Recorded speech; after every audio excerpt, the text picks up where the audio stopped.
이 시간 하나님의 말씀은 이사야 5장 1절 말씀입니다. 내가 나의 사랑하는 자를 위하여 노래하되 나의 사랑하는 자의 포도원을 노래하리라. 나의 사랑하는 자에게 포도원이 있으며 심히 기름진 사내로다. 이사야 5장 말씀은 성민의 화받을 일이 무엇인가에 대해서 경고하신 말씀입니다. 하나님의 백성, 거룩한 백성인 이스라엘이 어찌하여 약속된 축복과 기업을 받지 못하고 도리어 화를 받을 수밖에 없게 되었는가 하는 것을 하나님의 사람 선지자 이사야의 애가를 통해서 이렇게 경고하신 말씀이 이사야 5장 성민의 화받을 일입니다. 그러니까 거룩한 백성이라고 구애를 받은 이스라엘이 왜 하나님께로부터 복은 고사하고 화를 받게 되었는가 하는 것을 말씀할 때 1절로부터 7절까지는 변질되었다는 겁니다. 그것이 1절로 7절의 말씀의 경고입니다. 하나님의 백성들이 변질이 되었다. 내가 나의 사랑하는 자를 위해 노래하되. 이사야 선지는 자신의 사랑하는 자를 위해서 노래했습니다. 자신의 사랑하는 자는 여호와 하나님이십니다. 하나님의 사람 이사야는 하나님의 종이요 선지자입니다. 하나님이 슬피 우시면서 말씀하시고 경고하실 그 경고를 이사야 선지자가 그 하나님의 마음이 임해가지고 이렇게 애가를 부르는 것입니다. 나의 사랑하는 자의 포도원을 노래하려. 나의 사랑하는 자 누구시겠소? 하나님. 하나님의 사람 이사야의 사랑하시는 분은 하나님이신데 그 하나님의 포도원, 하나님의 포도원, 곧 구약 시대로 하자면 이스라엘 족속입니다. 이 선지서의 말씀은 종말에 다시 그대로 이루어질 말씀이기 때문에 지금 어떤 육적 유태인 이스라엘을 말씀한 게 아니라 예수님께서 피로 값주고 사신, 곧 하나님께서 아들까지 죽게 하셔가지고 피로 값주고 사신 교회를 말씀을 하는 겁니다. 그래서 나의 사랑하는 자의 포도원을 노래하리라. 하나님에게 포도원이 있다는 거죠. 인생 농부가 되신 하나님께 그 포도원, 그 교회가 있다는 거죠. 그런데 그 포도원으로 비유된 그러니까 교회죠. 구약대로 하자면 이스라엘 백성인데 신약에는 교회입니다. 그 교회가 어떻게 해서 일구어졌느냐 할 때 심히 기름진 사내로다. 아주 기름진 곳에 그 포도원을 이제 농부 되신 하나님께서 가꾸었다는 거죠. 그 과정을 2절에서 말씀할 때 땅을 파서 돌을 취하고 극상품 포도나무를 심었도다. 산에다가 포도원을 일구려면 땅도 파고 돌도 취하고 포도나무가 자랄 수 있는 그런 좋은 환경을 만들어줘야 되는데 농부 대신 하나님께서 그렇게 하셨다는 것이죠. 땅을 파서 돌을 취하고 극상품 포도나무를 심었다. 그 중에 망대를 세웠고 그 안에 술틀을 파셨도다. 그러니까 이 포도는 해치지 못하도록 망대도 세웠고 또 포도나무에서 극상품 포도 열매가 맺으면 그곳에서 맛있는 포도주를 만들어내기 위해서 술틀까지 이제 팠다는 겁니다. 그런 모든 것을 다 구비해 놓으셨다는 겁니다. 그런데 농부 대신 하나님의 그 기대밖에 좋은 포도 열매를 팔았더니 들포도를 맺혔도다. 이렇게 해서 이제 비극이 시작이 되었다는 것을 말씀을 하신 것입니다. 북쪽 이스라엘은 하나님께서 북쪽 이스라엘에 대해서 경고하게 하실 때 그 사용했던 선지자들을 통해서 북쪽 이스라엘이 그 경고를 받은 대로 고스란히 그대로 망했었습니다. 하나님은 호세아라는 선지자를 통해서 북쪽 이스라엘에게 경고하게 하셨었습니다. 아모스 선지자도 남쪽 유다에 살고 있었을 때 북쪽으로 이스라엘 가서 경고하게 하셨죠. 호세아 선지는 주로 그 경고의 대상이 북쪽의 이스라엘이었죠. 호세아 10장 1절에서 이사야 5장과 같은 그런 포도나무를 언급하면서 말씀하십니다. 호세아 10장 1절에 이스라엘은 열매 맺는 무성한 포도나무라. 이스라엘은 포도나무로 비유를 하셨다는 거죠. 이스라엘은 마치 무성한 열매를 맺는 포도나무와 같은 그런 족속이다. 그런데 그 열매가 많을수록 재단을 많게 합니다. 포도 열매가 이제 많아질수록 재단을 많게 한다는 거예요. 이 재단이 하나님을 섬기는 재단이면 뭐 더할 나위 없이 좋겠지만은 그 열매가 주렁주렁 많아지고 사람 수가 많아지고 교인의 수가 많아질수록 하나님께 제사드리는 그 제사가 아니고 우상한테 제사드리는 그런 재단이 많아진다는 거예요.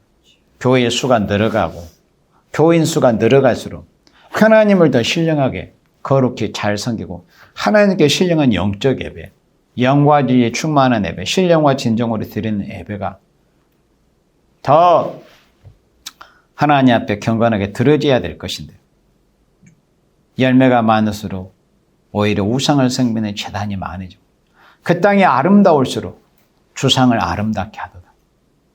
그래서 하나님이 복을 주셔가지고 땅도 또 교회들도 복을 받아서 땅도 아름다워지고 풍요로워질수록 그 땅이 아름다울수록 주상을 아름답게 한다는 거예요.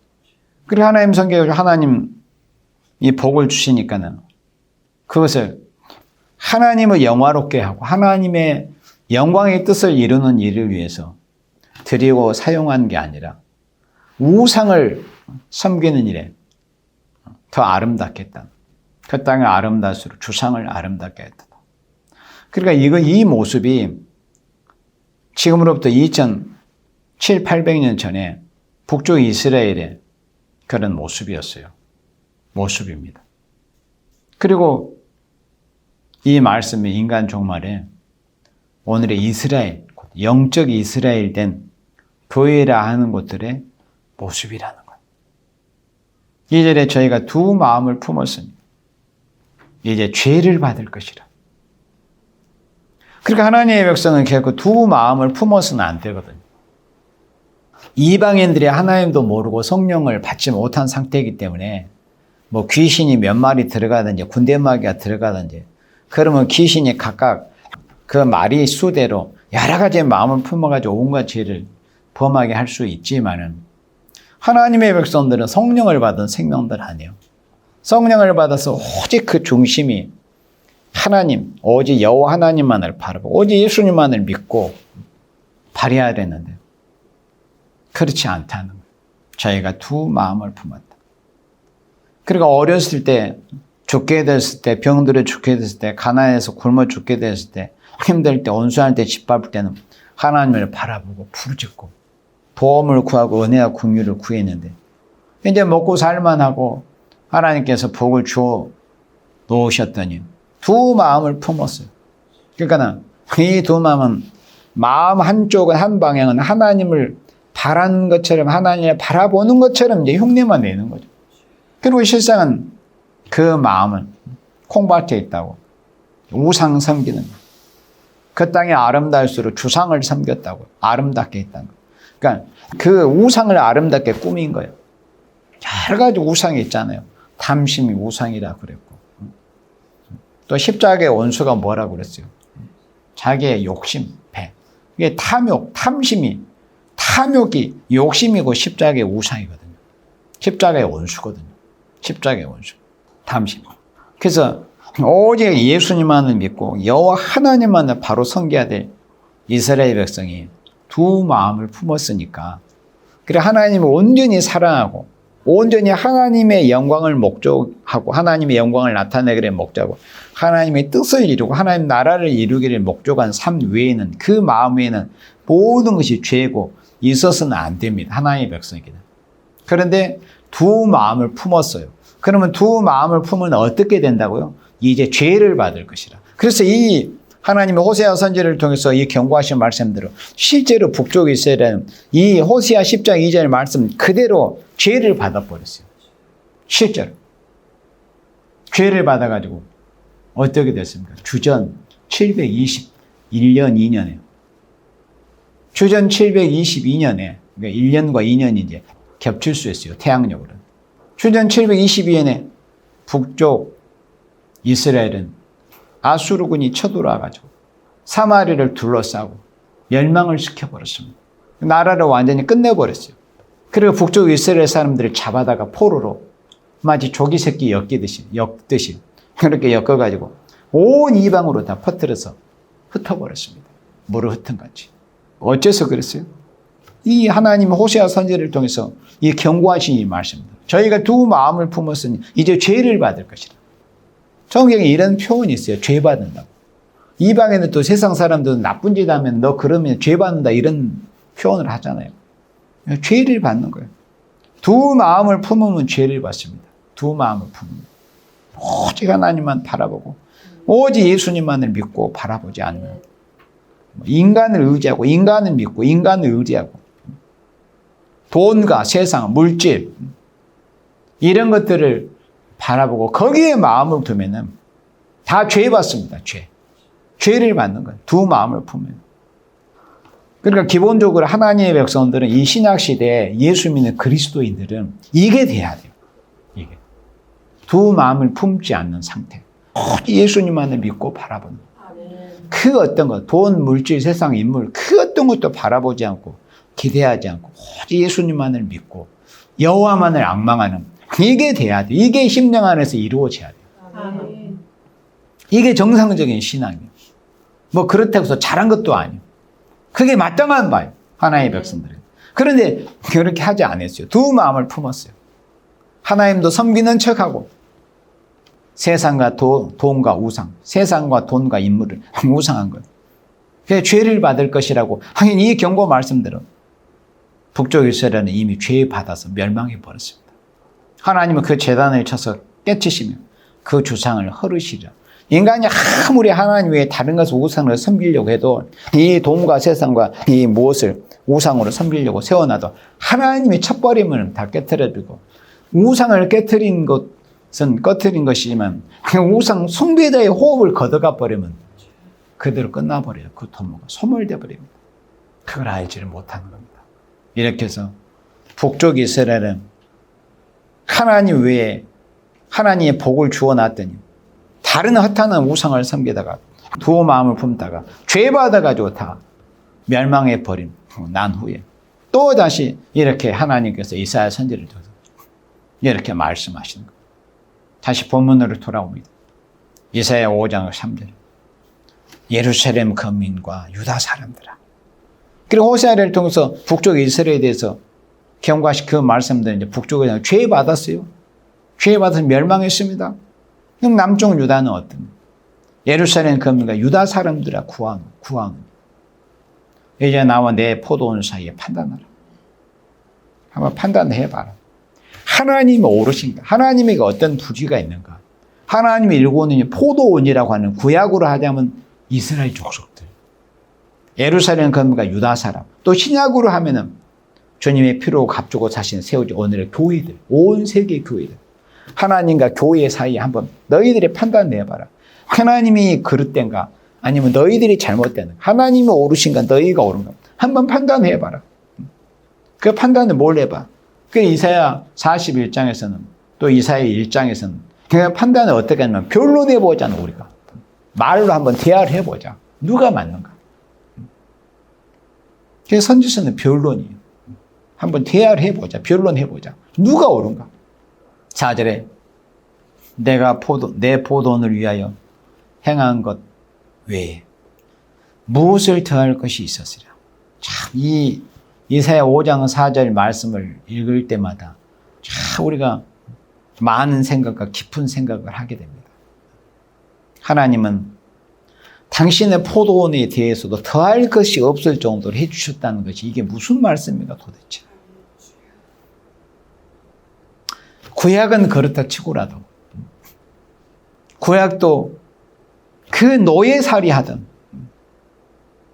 이방 땅에 가서 430년 동안 자기 땅도 아니고 이방인들, 이성 없는 짐승과 같은 그런 애굽 땅에 가서 430년 동안 거하면서 또 오랜 세월 동안 노예로 살았던 그런 생명들, 아무런 자신의 주권도 없이 자기의 땅 한 평도 없이 노예살이하고 있었던 그런 이스라엘 백성들을 이끌어내가지고 하나님이 다른 이방족이 차지하고 주인으로 차지하고 있던 그런 땅을 하나님이 뺏어가지고 주셨잖아요. 그런 것만 생각해도 얼마나 큰 은혜를 입었습니까? 그런데 구약 이스라엘은 그렇게 하나님을 배신했습니다. 배도했어요. 그러면 신약은 어떠냐? 내가 내 포도원을 위하여 행한 것 위에 무엇을 더할 것이야? 근데 여기에서 이제 이사야 5장 4절에서 이 말씀을 온전히 그나마 깊이 있게 어느 정도 이해를 하려면은 사복음서를 다 읽어봐야 돼요. 그리고 신약성경을 읽어봐야 돼요. 그리고 또 이사야 53장에 예언된 말씀을 읽어봐야죠. 이게 무슨 말씀입니까? 하나님께서 당신의 교회를 세우시기 위해서 당신의 독생자 외아들을 십자가에 죽게 하셨어요. 그 말씀이 로마서 8장 32절에 있어요. 아들까지 내어주시니까 무엇을 주시지 못할 것이 있겠느냐. 로마서 8장에 너희를 위해서 아들까지 내어주신 분이 무엇을 너희들을 위해서 해주시 못할 것이 있겠느냐고 그렇게 하나님의 사랑을 말씀했습니다. 내가 내 포도원을 위하여 행한 것 외에 무엇을 더할 것이 있었으라. 아니 아들까지 내어주셨는데 그 아들 내어주시니 뭘 더할 게 있겠어요? 하나님은 인생에 대해서 당신의 포도원에서 모든 걸 희생을 하셨어요. 내가 좋은 포도 몇 개를 기다렸거든. 하나님이 그렇다면 왜 당신의 포도원을 위해서 모든 걸 내어주셨냐? 아들까지 내어주셨냐? 그 목적이 뭐냐? 좋은 포도 몇 개를 원하시는 그런 사랑의 심정이었어요. 좋은 포도 열매 몇 개, 좋은 포도 몇 개를 기다렸거든. 들포도를 맺히면 어찌며 들포도. 이게 성경이니까 들포도라고 이렇게 표현이 된 거지만 세상에서는 보통 사람들이 개포도 그러잖아요. 개포도. 먹지 못할 들포도 개포도가 돼버린 거예요. 하나님은 아들까지 십자가에 죽게 하셨어요. 구약의 역사, 구약의 그 모세 오경으로부터 그 사사기로부터 시작해서 여호수아로부터 시작해서 사사기를 거쳐 이스라엘의 역사를 읽어보면 하나님께서 육적 이스라엘이 얼마나 그 하나님의 마음을 상하게 하고 하나님의 속을 썩였습니까? 그 시시때때로 그냥 우상만 섬기고 그래도 당신이 택한 백성이기 때문에 그 당신의 벗된 믿음의 성 아브라함을 생각하셔가지고 그 경륜을 이루시기 위해서 약속하신 경륜을 이루시기 위해서 그렇게 부패한 중에도 그래도 매를 쳐맞고 부르짖고 그나마 조금이라도 후회라도 한 모습이라도 보이면 구원자들을 보내시고 그렇게 해가지고 하나님의 경륜 그 작전을 이루어 보시려고 했던 그런 모습이 구약 성경에 다 낱낱이 기록이 되어 있어요. 그렇지만은 이스라엘은 정말 보기 좋게 하나님을 배신했습니다. 배도했어요. 그러다 결국 다 망했어요. 북쪽 이스라엘은 호세아 10장 말씀대로 두 마음을 품다가 결국에는 죄받아서 망하고 남쪽 유다도 결국에는 이사야 선지를 통해서 이사야 5장에 뭐 경고뿐만이 아니라 성경 선지서 전편에서 말씀한 것처럼 이사야 성경 전편에서 말씀하신 것처럼 이런 경고를 청종하지 않다가 결국에는 남쪽 유다도 주전 586년에 결국 바벨론에서 망했습니다. 그러니까 하나님께서도 더 이상 뭘 어떻게 해 주실 수가 없었어요. 그리고 예루살렘에 망하는 순간까지 선지자가 있게 하셨거든요. 아시잖아요, 여러분. 에레미야 선지는 자기의 동족이 멸망을 당하고 유다와 예루살렘에 그 망하는 것을 지켜보고 있었어요. 그때까지 선지자가 살아 있었어요.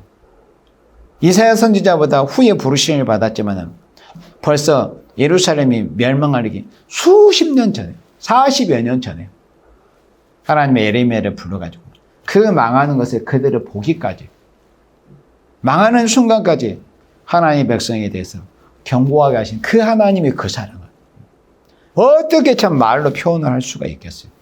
그게 구약에서 보여진 하나님의 육적 이스라엘에 대한 그 하나님의 사랑이었습니다. 그러니 포도원에 대해서 뭘 더할 것이 있겠어요? 그런 모습이 신약에서 이제 하나님의 독생자까지 아낌없이 죽게 하셨습니다. 좋은 포도, 좋은 교회 이루어서 극상품 포도 열매 맺어서 하나님께 인정받은 땅에서 구속함을 입은 처음 익은 열매들이 맺혀져서 이 땅에 하나님 나라, 그리스도의 나라를 이루어서 인생에게 한 번 주셨던 그 에덴 동산, 말씀 한 구절 지켜드리지 못해서 상실해버렸던 그 온통한 그 에덴 동산을 한번 복구시켜 주시기 위해서 그런 은혜와 희생을 베풀어 주신 것이 그 하나님의 사랑이었습니다. 그런데 들포도를 맺죠. 이게 오늘의 교회들의 모습이고 바로 우리들의 모습이에요. 뭐 이런 모습이 다른 지역, 다른 교회의 모습이 아니에요. 이게 우리들의 모습이에요. 5절에 이제 내가 내 포도원에 어떻게 행할 것을 너에게 이르라. 그러니까 농부 되시는 하나님께서 인종을 농사지시는 농부 되시는 하나님께서 당신이 원하시는 그 열매를 이제 거두들이 못하게 이제 되니까 어찌하시겠다는 거예요. 내가 내 포도원에 어떻게 행할 것을 너에게 이르라. 내가 그 울타리를 걷어 먹힘을 당겨. 하나님께서 열매 맺기를 기다리면서 하루를 천년같이 천년을 하루같이 기다리시면서 하나님의 백성들을 보호해 주셨어요.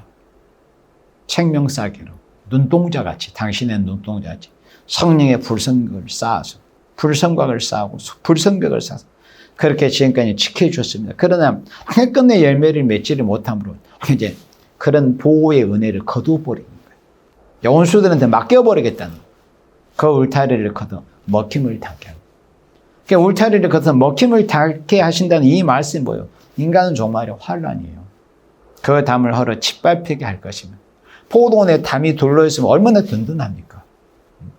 어떤 도적이나 어떤 들짐승이 피해를 주지 못하게 그렇게 견고하게 보호가 됐은 하나님께서 포도원에 대해서 그 포도원을 보호하고 있어도 울타리도 걷어버리고 그 포도원을 보호하고 있어도 그 담도 헐어서 이제 포도원이 다 짓밟히게 해버리겠다.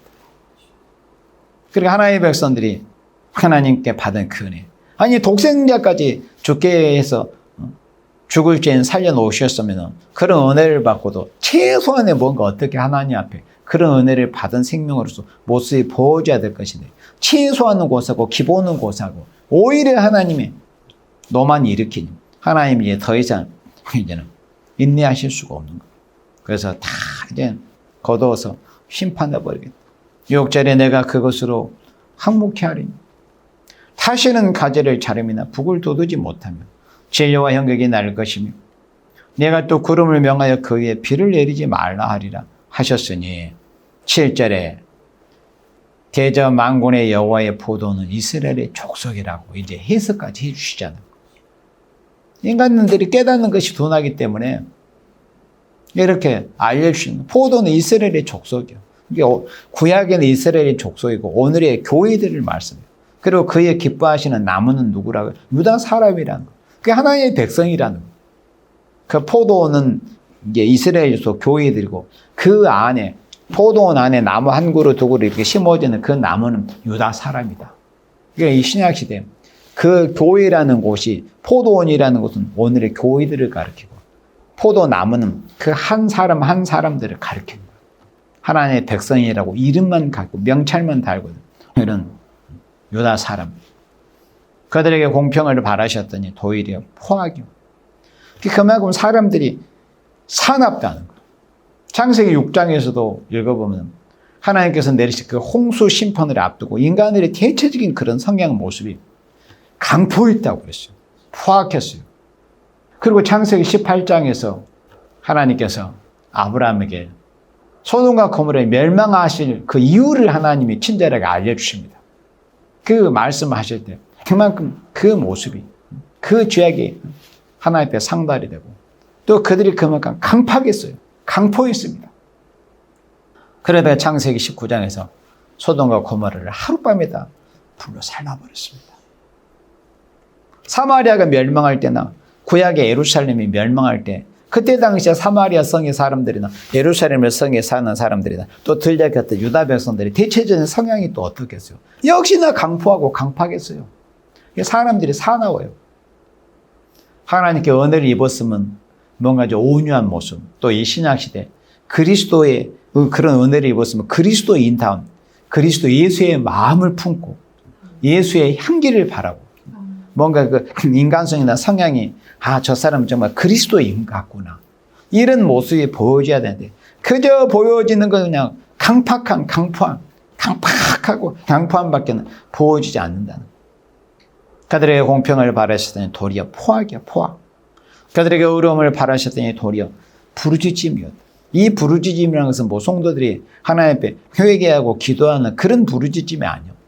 악이 받쳐가지고 막 소리를 지른다는 거예요. 악이 받쳐가지고. 이렇게 극상포도같이 거룩하고 성별된 성민으로 이루어진 이스라엘 족속이라도 부패되고 속화된다면 아무런 필요가 없는 족속이라는 거예요. 그래서 심판을 했다 버림을 당할 것을 1절로 7절에서 이렇게 말씀을 했습니다. 그리고 간간히 전하는 거지만 포도나무의 특성이 뭐냐면은 포도나무라는 것은 아무리 무성하고 어째도 거기에서 이 아름다운 탐스런 맛 좋은 열매가 맺지 못하면 아무짝에도 쓸모없는 것이 포도나무거든요. 하나님의 에스겔 선지자를 통해서 그걸 직접적으로 말씀을 해 주셨습니다. 에스겔 15장 봅니다. 에스겔 15장 2절에 보면은 인자야 포도나무가 모든 나무보다 나은 것이 무엇이라. 산림 중 여러 나무 가운데 있는 그 포도나무 가지가 나은 것이 무엇이라. 3절에 그 나무를 가지고 무엇을 제조할 수 있겠느냐. 그것으로 무슨 그릇을 걸 무엇을 만들 수 있겠느냐. 불에 던질 화목이 될 뿐이야. 불이 그 두 끝을 사르고 그 가운데도 태웠으면 제조에 무슨 소용이 있겠느냐. 5절에 그것이 온전할 때도 그러니까 그 포도나무가 불에 타지 않고 온전할 때도 아무 제조에 합당치 않았거든. 하물며 불에 살라지고 탄 후에 어찌 제조에 합당하겠느냐. 6절에 그러므로 주 여호와 내가 말하노라 내가 숯불 가운데 포도나무를 불에 던질 화목이 되게 하는 것 같이 내가 예루살렘 거민도 그같이 할지라. 그러니까 예루살렘은 하나님의 포도원이었잖아요. 이사야 선지자의 그 애가처럼 예루살렘은 하나님의 포도원이었어요. 하나님의 사랑하시는 그 포도원. 하나님의 목적을 가지고 일궈 놓으신 그 포도원이었는데 그 예루살렘이라는 포도원이 그 좋은 포도 열매를 맺지를 못하니까 그 포도나무들이 아무 쓸모가 없는 거예요.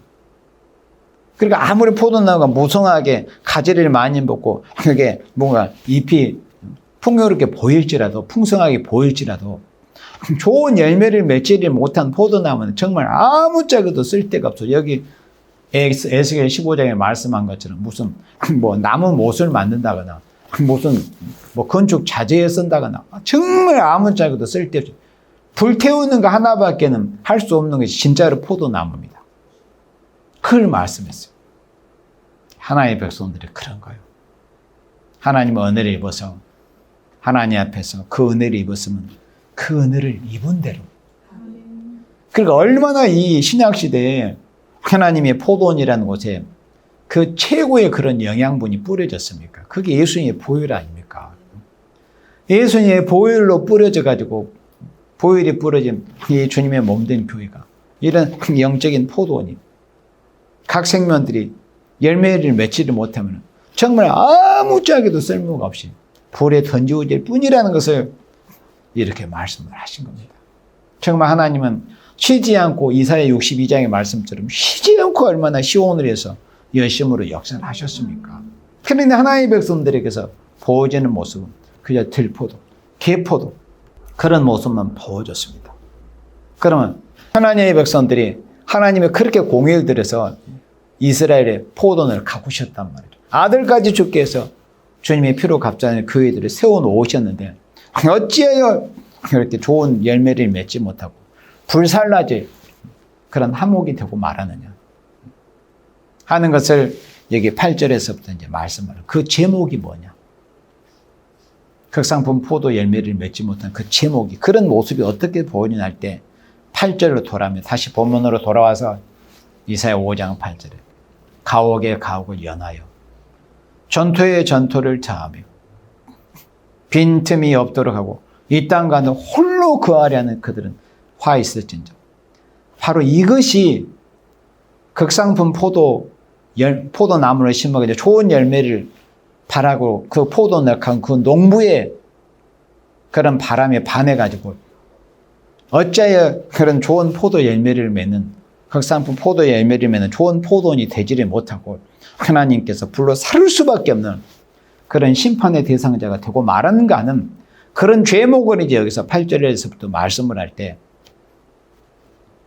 가옥에 연하고 그저 좋은 집이나 그렇게 많이 소유하려고 하고 또 땅이나 어디 뭐 땅 투기할 때나 있는가 봐서 전토에 전토나 타고 거기다가 빈틈이 없도록 그리고 이 땅 가운데서 그러니까 이 세상에서 이 세상을 마치 낙원처럼 천국처럼 그걸 꾸며가지고 살고자 하는 그래서 그 중심이 그 성향이 어떠냐면 홀로 거하려는 홀로 거한다는 이기주의 아닙니까? 그러니까 이런 탐욕과 이기주의로 꽉 들어차 있다는 거죠. 이렇기 때문에 좋은 포도 열매를 맺지를 못해가지고 하나님 심판의 대상에 다 불의 사름을 당할 수밖에 없는 감옥이 될 수밖에 없는 이런 부패의 모습을 보인다는 거예요. 이 땅 가운데 홀로 거하라는 거예요. 남이 어떻게 됐든지 책임감이나 어떤 주인의식이나 책임감이나 내가 뭔가 희생을 하고 헌신을 해가지고 하나님의 영광의 뜻을 이루고 다른 생명들을 이롭게 하고 유익게 하고자 이런 생각 자체는 해볼 수가 없는 그냥 자신 혼자 홀로 거하려 하는 것뿐이라는 거예요. 극단적인 이런 이기주의, 탐욕과 이기주의, 가옥을 연하는 이게 탐욕입니다. 탐심이고 우상이라고 그랬잖아요. 여기 8절로부터 10절까지 이제 경제적인 것을 의지하는 자들이 다 이렇게 심판을 받을 것을 말씀을 한 거예요. 하나님의 백성이라 이제 왜 화를 받느냐? 세상에 돈과 물질을 의지하기 때문에 화를 받는다 이 뜻입니다. 경제권을 의지하기 때문에. 가옥에 연하는 모습, 이게 탐욕이거든요. 그리고 자기만 홀로 거하려 하는 거예요. 남이 어떻게 됐든지 말든지, 남이 얼마나 고통을 받고 수고하고, 어떻게 헌신하고 있는가, 이런 것도 안중에 놓고, 극단적인 이런 이기주의, 탐욕과 이기주의, 물질의 신으로 섬기는, 탐심이 우상이라고 했어요. 이게 그 십자가의 원수라고 그랬잖아요. 9절에 만군의 여호와께서 내게 말씀하시되 정령이 허다한 가옥이 황폐하리. 그러니까 오늘날 특히 우리나라 같은 건 이 주택 문제 때문에 얼마나 사람들이 힘들어합니까? 주택 문제 때문에 가진 사람은 얼마나 많이 가지고 있고 없는 사람은 집 한 채도 없고 전세 구하기도 힘들고 그러나 자기 욕심만 채워가는 거예요. 그러나 그 모든 것이 어떻게 이제 결과로 빚어지냐? 정령이 허다한 가옥이 다 황폐합니다. 하나님이 언제까지만 보고 계시지 않습니다. 크고 아름다울 줄에도 그할 자가 없어요. 오늘날 서로 경쟁적으로 어떻게 하면 더 예쁘게 멋있게 사람들 호감이 갈 만한 건축물, 아파트, 특히 뭐 아파트 같은 거 얼마나 경쟁이 심합니까? 어떻게 하든지 사람들이 좀 아름답게 보일까? 그렇게 해서 잘 지어서 잘 팔까? 이런 경쟁으로. 그러나 아무리 크고 아름답고 아름다울 줄에도 그할 자가 없어요. 다 죽어버린다 이 뜻이에요. 10절에 여러 가지 포도내 겨우 포도주 한 밭가 나있고 포도주 한 밭. 한 밭은 쉽게 말해서 이 밭은 액체의 이런 단위인데 한 말로 생각하면 돼요. 대사 22리터 정도. 그러니까 열흘 동안 힘써서 갈아야 될 그런 포도니면 얼마나 넓잖아요. 열흘 동안을 갈아 엎어야 될 포도니면. 근데 거기서 포도주 한 말 정도 나오면 얼마나 이게 그 피피한 모습입니다. 한 호멜직에는 간신히 한 에바가 나와요. 한 호멜직에서 한 에바가 나는 게 10분의 1, 보통 평년작에 10분의 1밖에 안 된다. 호멜은 한 10말 정도 됩니다. 그런데 한 에바는 대략 한 말 정도 됩니다. 10분의 1 정도. 하나님이 이렇게 징계하시고 쳐버린다는 것을 말씀을 한 왜? 그들이 그렇게 하나님보다도 돈과 세상 물질을 더 사랑하고 무상처럼 신도자를 섬기기 때문에 자기네들을 사랑하고 위하는 것을 통해서 하나님이 징계를 내려버리는 게 하나님의 징계의 방식. 그걸 알아야 돼요. 하나님의 백성들이 사랑하는 것, 위하는 것, 하나님보다도 사랑하고 더 우선시하고 더 앞서고 애지중지한 그런 것을 통해서 하나님께서 대갚아 버립니다. 하나님이 지혜로운 분이잖아요. 기술이 좋잖아요. 하나님은. 그 다음에 11절에 아침에 일찍 일어나 독주를 따라가면 밤이 깊도록 머물러 포도주에 취하는 그들은 화에 있을진저. 근데 여기서 11절로 17절까지의 말씀은 왜 하나님의 백성이라 이름을 가진 자들이 화를 받느냐, 성민이 화를 받느냐 할 때 방탕에 빠진 생활을 한다는 거.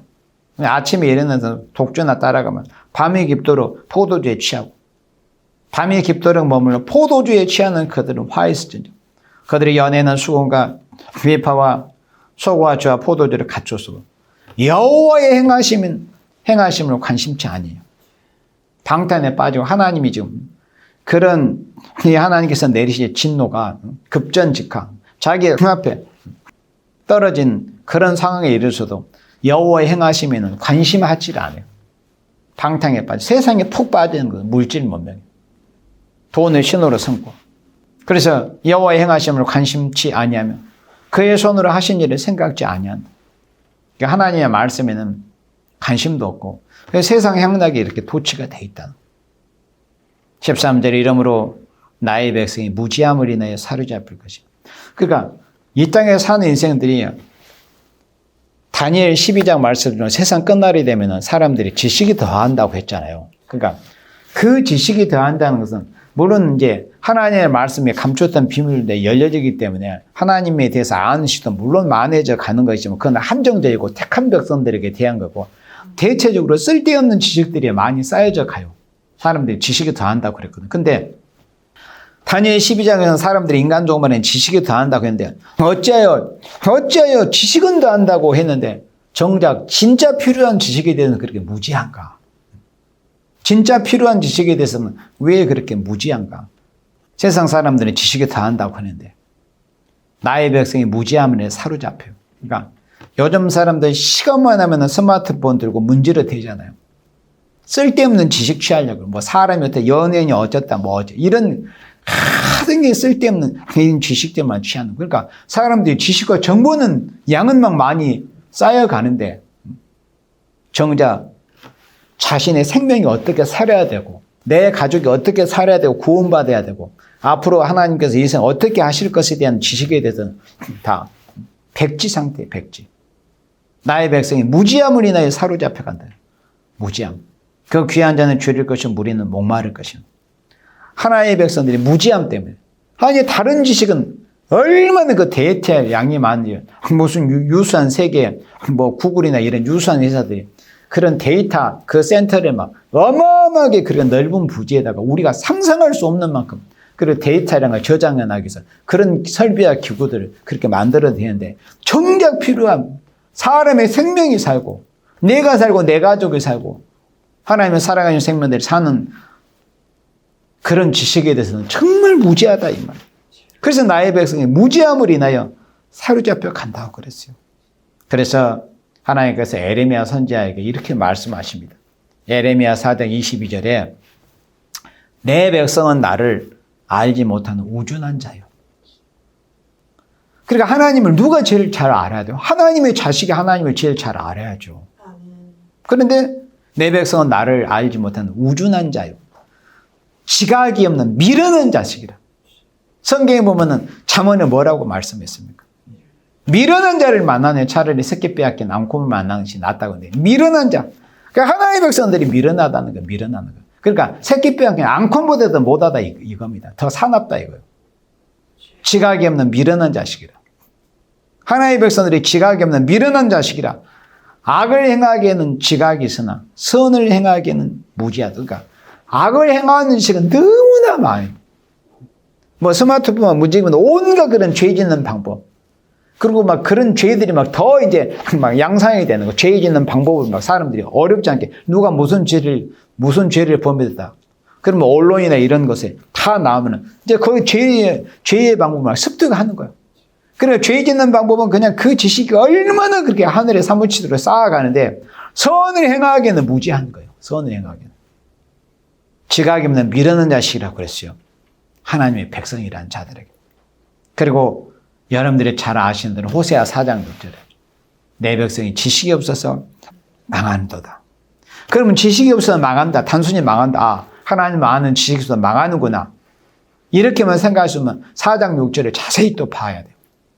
네가 지식을 버렸으니까 하나님을 아는 지식, 네 생명이 사는 지식을 버렸으니 나도 너를 버려 내 제사장이 되지 못하게 할 것이요. 그럼 내 제사장이 뭐예요? 제사장은 하나님께 제사 드리는 사람이 제사장 아닙니까? 그러니까 이 시대에 하나님을 아는 지식을 그렇게 중요하게 여기지 않고 허탄한 지식이나 이렇게 쌓고 그러면 결국 어떻게 하나님이 해버리냐. 하나님이 제사장이 되지를 못하게, 이 말씀 뭐냐, 하나님께 예배드리지 못하는 사람이 되게 해버린다 이 뜻이에요. 내 제사장이 되지 못하게 할 것이요. 그러니까 하나님을 아는 지식, 생명의 지식에는 관심이 없어요. 그저 세상에 하나만한 허탄한 그런 지식들만 쌓아가려고 하기 때문에 네가 지식을 버렸기 때문에 하나님을 아는 지식, 하나님이 앞으로 세상에 어떻게 경영하실 것인가 하는 그 지식, 또 네 생명이 어떻게 살게 될까, 이 지식은 버려버렸기 때문에 나도 너를 버려서 내 제사장이 되지 못하게 한다는 거예요. 제사장이 되지 못하게, 하나님 앞에 예배 드리려고 해도 예배도 못 드릴 수 있게 돼버리는 거예요. 제사장이 이제, 예배는 제사장만이 드릴 수 있는 거예요. 아닙니까? 제사는. 구약에는 레위지파 제사장들이 드렸죠. 이 신약시는 영적 제사장들.